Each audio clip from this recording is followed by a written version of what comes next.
अल्लू अर्जुनच्या घरावर ज्यांनी हल्ला केला, ज्यांनी झाडांच्या कुंड्या फोडल्या किंवा अजून काही तोडफोड करण्याचा प्रयत्न केला, काय मिळालं त्यांना? कुणाला पैसे पाहिजेत, कुणाला नाटकं करायची आहेत, किंवा अल्लू अर्जुन स्टार आहे मग त्याला आतमध्ये टाकलं पाहिजे. ही साधी सरळ नीतिमत्ता आहे. पण स्टार आहे, त्याला पोलीस संरक्षण पण आहे. पुढं चर्चा ऐका मित्रांनो. अल्लू अर्जुनचा पुष्पा चित्रपट आला, झुकेगा नहीं साला म्हणत प्रत्येकाने त्या चित्रपटाचं दणक्यात स्वागत केलं. बऱ्याच जणाला पुष्पा चित्रपट आवडला. अल्लू अर्जुन असेल किंवा ती मंदना नावाची अभिनेत्री असेल, सगळ्यांची मनं त्या अभिनेत्री आणि त्या अभिनेत्याने जिंकली. खरं तर एक जंगलातलं वेगळं प्रेम, आदिवासी बहुल भाग, तिथं ती लोक राहतात कशी, जगतात कशी, चंदनाची कशा पद्धतीनं तस्करी होतीये, किती किंमत आहे दुसऱ्या राज्यांमध्ये चंदनाला, मग ते रक्तचंदन असो किंवा सुगंधित चंदन असो, कशा पद्धतीनं त्या चित्रपटामध्ये मांडणी केली ही उभ्या महाराष्ट्रानं पाहिली. ही मांडणी पाहत असताना मग त्यांच्या तेरी झलक जी काही त्या पुष्पा चित्रपटातली गाणी आहेत त्याच्यावर बरीच जण थिरकत होती किंवा त्या चित्रपटाचं कौतुक करत होते. चित्रपट जरी इतर राज्यातल्या तिथल्या बहुभाषेमध्ये असला, त्यांच्या भाषेमध्ये असला, तरी प्रत्येक राज्यामध्ये त्यांच्या भाषेमध्ये तो डबिंग करण्यात आला. महाराष्ट्रात सुद्धा त्याच पुष्पाला श्रेयस तळपदे नावाच्या आपल्या मराठी अभिनेत्याने जो काही सुंदर आवाज दिला, महाराष्ट्रामध्ये त्या चित्रपटाने इतर राज्यांच्या तुलनेमध्ये प्रचंड मोठी कमाई त्या ठिकाणी केलेली आहे, कमाई करून दिलेली आहे. हे सगळं महाराष्ट्रात घडलं. महाराष्ट्र असो किंवा कुठल्याही राज्यामध्ये कुठल्याही अभिनेत्याचे ज्यावेळी चित्रपट येतात, मग ते नेता अर्थात राजकारणावर असेल, समाजकारणावर असेल, खास करून 100% चित्रपट प्रेमावर अवलंबून असतात. जसं सैराटनी घवघवीत यश मिळवलं, त्याच पद्धतीनं यश पुष्पाने सुद्धा मिळवलं होतं किंवा मिळवलं गेलं. आणि त्याच यशाच्या जीवावर पुष्पाने प्रचंड मोठा त्या ठिकाणी गल्ला जमवला, अर्थात बॉक्स ऑफिसवर पुष्पा हिट ठरला होता. आता पुष्पा 2 आला, परंतु असं काय घडलं? अल्लू अर्जुन आज दहशतीमध्ये जगतोय. त्याची बायका मुलं प्रचंड टेन्शन मध्ये, संकटात आहेत. तुम्ही सुरुवातीला आणि काल परवा सुद्धा काही दिवसापूर्वी पाहिलं, अल्लू अर्जुनच्या घरावर हल्ला झाला. त्याच्या अगोदर त्याच्यावर हल्ला करण्याचा प्रयत्न केला होता. काही महिला इतक्या का नाराज झाल्या? म्हणजे चित्रपटात काही चुकीचं दाखवलं का? चित्रपटच आवडला नाही का? अजून त्याला दुसरी काही कारण आहेत? माझ्या कानावर आलेलं आहे की कुठंतरी चित्रपटाच्या त्या प्रमोशनच्या निमित्तानं अल्लू अर्जुन आणि त्याची टीम आलेली होती आणि त्या थिएटर आणि त्या परिसरामध्ये जिथं कुठं तो प्रसंग घडला असेल तिथं प्रेक्षकांनी इतकी म्हणजे गर्दी केली, चेंगराचेंगरीत रूपांतर झालं आणि त्याच्यामध्ये एका महिलेचा किंवा काही लोकांचा मृत्यू झाला. आता मला प्रश्न पडलाय आणि या मुद्द्यावर मी चर्चा करणार आहे. मित्रांनो, विषय जरी मनोरंजनाशी निगडीत असला, चित्रपटाशी निगडीत असला, काही गोष्टी अशा आहेत, तुमच्या संवेदना ह्या जिवंत आहेत का, जाग्या आहेत का, तुमच्यात खरंच माणुसकी आहे का? बर, चुकी कुणाचे, शिक्षा कुणाला दिली जाते आणि मग चुकीतून भरपाई मागितली जाते. जीव महत्वाचाच आहे, प्राण महत्वाचाच आहे, पण चोर सोडून संन्याशाला फाशी कोण देतंय या मुद्द्यावर चर्चा करायची. हा मुद्दा तसा प्रत्येकाच्या मताशी, भूमिकेशी आणि खास करून भावनांशी निगडीत आहे. म्हणून संतोष शिंदे बोलतोय. मित्रांनो, सर्वांना नमस्कार. जय महाराष्ट्र. मी संतोष शिंदे. सर्वांचं या सामाजिक विचारपीठावर मनपूर्वक हार्दिक स्वागत आहे. वेगळ्या वेगळ्या विषयावर बोललं पाहिजे, राजकारणावरच बोलावं असं काय कोणी आपल्याला सर्टिफिकेट दिलेलं नाही. परंतु काही जबाबदार गोष्टीवर याच्यासाठी बोललं पाहिजे. एक नेता, एक अभिनेता, एक सामान्य माणूस आणि जमणारी हजारो लोक याच्यामध्ये आज प्रत्येक राज्यात, गावात, तालुक्यात, जिल्ह्यात, महाराष्ट्रात किंवा देशामध्ये, जगामध्ये ही भुरळ घातली जाते. नेता आला, कार्यकर्ते गोळा होतात. अभिनेता आला, त्यांचे चाहते जमा होतात. अभिनेत्री आले, तिच्यावर प्रेम करणारे जमा होतात.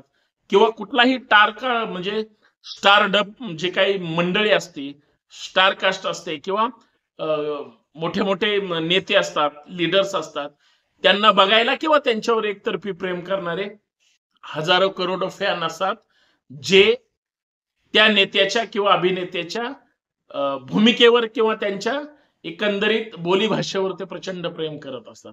अल्लू अर्जुन त्यापैकीच एक आहे. आणि तुम्ही सुद्धा या माझ्या मताशी सहमत असाल. पुष्पा चित्रपट आला, त्याने जी काही बुरळ घातली, पहिल्यांदा लोक त्यांच्या सगळ्यांच्या प्रेमात होते. दुसरा आला, जेवढा गल्ला पहिल्याने जिंकला तेवढाच आता सुद्धा या चित्रपटाच्या निमित्तानं प्रचंड बॉक्स ऑफिसवर कमाई केली गेली. पण ज्यावेळेस थिएटरमध्ये लोकांची गर्दी होते, त्याच वेळेस अल्लू अर्जुनाच्या घरावर सुद्धा हल्ले होत आहेत. त्याचं सगळं कुटुंब भयभीत आहे. सगळे लोक त्याच्या म्हणजे घरापर्यंत पोहोचतायत, त्याच्या त्या म्हणजे गेटची किंवा त्याच्या सगळ्या गोष्टीची नासधूस करतायत. का तर कुठल्या तरी एका प्रमोशनच्या ठिकाणी जी गर्दी झाली होती, ज्याच्यात चेंगराचेंगरी झाली, त्याच्यात काही लोकांचा जीव गेला. बरं, हे काय अल्लू अर्जुननी पत्रिका छापून त्यांना बोलवलं होतं का? जी लोक हजर झाली होती ती त्याला पाहायलाच झाली होती ना. अजून काय 100 चुका असतील, तुम्ही कशाला थोबाड घेऊन तिथं गेले? कुठलाही अभिनेता किंवा नेता ज्यावेळेस म्हणजे त्याची सभा असते किंवा त्याचा चित्रपट त्या ठिकाणी प्रदर्शित होतो, लोक त्याला पाहण्यासाठी येतात. साहेब, कधीही लक्षात ठेवा, कुठल्याही नेत्याची सभा असू द्या, त्याच्या तोंडावर पडण्याची त्या ठिकाणी म्हणजे चढाओढ लागलेली असते. तो स्वतः म्हणतो का या या माझ्या अंगावर या, असं अजिबात नसतं. पण त्याच्याविषयी जे प्रेम असतं, त्या सगळ्या झटापटीमध्ये जर काही चुकीची घटना घडली, त्या माणसाची काय चूक आहे, त्याला का टार्गेट करणार? माननीय न्यायालयात सुद्धा हे प्रकरण गेलं. अल्लू अर्जुनच्या घरावरच हल्ला झाला नाही. मी मगाशी जे म्हणलं, अजून दुसरी घटना घडली. काय घटना घडली होती? तिथं ज्या गोष्टीमध्ये ज्या व्यक्तीचा मृत्यू झाला, स्त्री असेल किंवा पुरुष, त्याच्या नातेवाईकाने अल्लू अर्जुन विरोधात तक्रार केली. माननीय न्यायालयासमोर प्रकरण गेलं. शेवटी न्याय पालिका आणि न्याय हा सगळ्यांसाठी सारखा असतो. हा जरी सुपरस्टार असला तरी कायद्यापुढे त्याच्यावर गुन्हा दाखल झालाच. त्याला त्या ठिकाणी अटक करून पोलिसांनी तिथं सादर केलं. एका रात्रीत त्याला लगेच जामीन मिळाला. जामीन मिळणार कारण त्याची काही चूक नाही ना तिथं. अल्लू अर्जुनला अटक झाली पण त्याला जामीन पण मिळाला. तुम्ही त्याच्या इथं गर्दी केली, चेंगराचेंगरी झाली आणि तुमचा जीव गेला. आता ह्याच्यात अजून 100 कारणं असू शकतात, पण त्यांनी तुम्हाला बोलवलेलं नाही. तुम्ही स्वतःहून तिथं जाऊन गर्दी केलेली किंवा यांना त्या कारणाने तिथं गर्दी झाली. एखाद्या राजकीय पुढाऱ्याची सभा आहे, सभेमध्ये गोंधळ झाला किंवा काही चुकीची घटना घडली. आता तिथं जी काही चेंगराचेंगरी किंवा इतर गोष्टी होतात, त्या पुढाऱ्याची, जो सभेला तिथं आलाय, त्याचं काही देणं घेणं नसतं. जो आयोजक असतो तो दोषी ठरतो. परंतु जर कुणी हुल्लडबाजीतून जर काही सत्यानाश केला असेल तर त्याला कोण जबाबदार आहे साहेब? आणि जिथं अशा जीव घेणे प्रकार घडतात किंवा घडलेले असतात, त्या ठिकाणी तुम्ही जर येणाऱ्या सेलिब्रिटीलाच तिथं दोषी ठरवत असाल तर हे दुर्दैव आहे. काही जणांनी पुष्पा 2 वरच त्या ठिकाणी ऑब्जेक्शन घेतलं. आता दीडदमडीच्या लोकांनो, तुम्ही फक्त बघायला गेले तिकीट काढून, पण लोकांचं त्याच्यावर प्रेम आहे. बरेच जण चांगलं पण आहेत म्हणाले. काही जण म्हणले पहिला चांगला होता, दुसरा काढायची गरज नव्हता. बरं, मी म्हणतो दुसरा फेल गेला, पण त्याच्यात त्यांना पैसेच मिळत आहेत ना, त्याच्यात त्यांचं नुकसान नाही. बर, जे काही कलाकार असतात त्यांना ऑलरेडी त्यांचं पॅकेज ठरलेलं आहे, त्यांचं मानधन त्यांना मिळालेलंच आहे. आता ज्या चित्रपटाने करोडो रुपयाची कमाई करून दिली, त्या अभिनेत्याचा आणि अभिनेत्री जी आहे त्याचा रेट वाढलेलाच आहे ना. तो काय कमी झालाय का? उद्या चित्रपट पडला तरी. पण पडू शकत नाही एवढी कमाई दुसऱ्या चित्रपटानं पण केली. घरावर हल्ला करायची काय गरज? त्याच्या बायका लेकरांनी तुमचं काय त्या ठिकाणी घोडं मारलंय? तुम्ही तिथं गेलाच कशाला? म्हणून तुम्हाला काय म्हणजे दुखापत झाली किंवा तुमचं कुणी गेलं. मला असं वाटतं हे सगळं अल्लू अर्जुनला दहशतीत ठेवणं किंवा स्टंट करणं किंवा हे सगळं करणं तुम्हाला नक्कीच दुःख झालं आहे. तुमचा नक्कीच माणूस गेलेला आहे. पण तिथं सेलिब्रिटीनी जर काही चुकी केली असेल, नेता असेल किंवा अभिनेता असेल, ते फक्त आलेत एवढीच त्यांची चूक आहे. ह्यांनी अल्लू अर्जुनने अभिनय केला हीच त्याची चुकी आहे का? मग त्याला दोषी का ठरलं जातंय? तर हे सगळं प्रोपोगंडा चुकीचा कोणतरी कोणाच्या विरोधात करतंय. कोणाला तरी बदनाम करायचं, त्याचा फायदा कोणाला तरी होणार असतो. हा सगळा धंदा आहे. मला असं वाटतं गेलेला परत येणार नाही. पण जर खरंच चूक अल्लू अर्जुनची असेल, तर त्याच्यावर कठोर शासन झालं पाहिजे. मी म्हणतो जर एखाद्याचा जीव गेला असेल, तर 302 प्रमाणे त्याच्यावरच गुन्हे दाखल झाले पाहिजे. पण त्याची चूक नसेल तर मग आता हे सगळं कशासाठी झालं? फक्त त्याच्याकडून मोबदला मिळण्यासाठी. आता जिथं अल्लू अर्जुनची चूकच नसेल, त्याला काय 50 लाख द्यायला त्याला काहीच नाही हो. तो देईल सुद्धा. 2 जाहिराती केल्या तरी त्याचा सगळा पैसा कव्हर होईल. पण त्यानं द्यायचे का नाही ही त्याच्या नीतिमत्तेचा प्रश्न आहे ना.